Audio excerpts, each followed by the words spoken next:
ফেসিস্টকে এই ফেসিস্ট তৈরি করার ক্ষেত্রে কিছু লোকের একটা বিরাট অবদান ছিল। মির্জা ফখরুল ইসলাম আলমগীরের বেশ কিছু যে বক্তব্য এসেছে সেখান থেকেই উল্লেখ করতে চাই, যেটা অনেকরাই বলছিলেন যে সাধারণ মানুষের চাওয়া বা সেই কথাগুলোই আসলে পরবর্তীতে আন্দোলনের সাথে যুক্ত হয়েছে, তারা দীর্ঘদিন ধরে এটা চাচ্ছিলেন।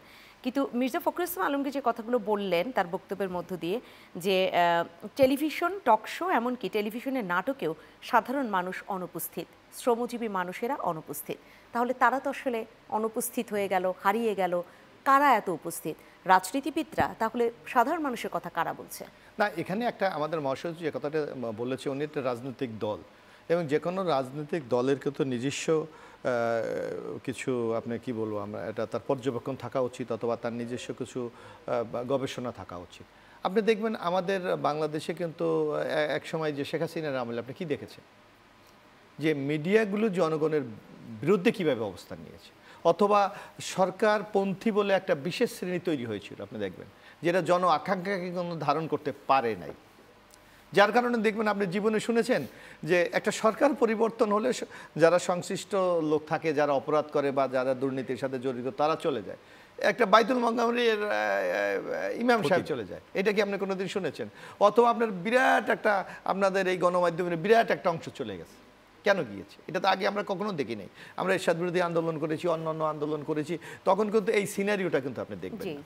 অর্থাৎ ফেসিস্টকে এই ফেসিস্ট তৈরি করার ক্ষেত্রে কিছু লোকের একটা বিরাট অবদান ছিল। আমাদের মহাসচিব জনাব মির্জা ফখরুল ইসলাম ওই কথাটাই বলতে চেয়েছে, যে যখন কোনো মিডিয়া বলেন, নাটক বলেন, গল্প বলেন, জনগণের যে সেন্টিমেন্টটা যদি তারা ধারণ করতে পারে, সেটা দুইটা কাজ হয়। একটা হলো জন আকাঙ্ক্ষাকে আপনি তুলে ধরতে পারেন, অন্যদিকে একটা সমাজ বিনির্মাণও কিন্তু একটা ইতিবাচক ভূমিকা পালন করতে থাকে। আমার মনে হয় ফখরুল ইসলাম সাহেব সেই জিনিসটি বুঝাতে চেয়েছেন। কারণ আজকে এবার দেখেন, এই যে 5 তারিখ এবার আমাদের নতুন একটা স্লোগান আছে কিন্তু, যে একটা আমরা নূতন বাংলাদেশ গড়তে চাই। সেই নূতন বাংলাদেশ গড়তে হলে তার মূল কারা, আপনার স্টেক হোল্ডার কারা? জনগণ, সাধারণ মানুষ। তাদের কণ্ঠস্বর, তাদের চাহিদা, তাদের প্রত্যাশাটাকে যদি আমরা ধারণ করতে না পারি, তাইলে আমার এই গণ আকাঙ্ক্ষা আমার মানে চরমভাবে ব্যর্থ হবে। যার জন্য একটা দেশে কিন্তু কোনো সমাজ পরিবর্তন শুধু কিন্তু মানে রাজনীতিবিদরা করতে পারে না। সেখানে আপনি সমাজকর্মী বলেন, কবি সাহিত্যিক বলেন, কৃষক বলেন, মানে সমাজের সর্বস্তরের লোকগুলোর কিন্তু একটা ভূমিকা সেখানে থাকতে হয়, এবং সেই ভূমিকা যদি আমরা সব জায়গায় স্থাপন করতে পারি, আমার মনে হয় সেই পরিবর্তনটা সবচেয়ে বেশি টেকসই হয়।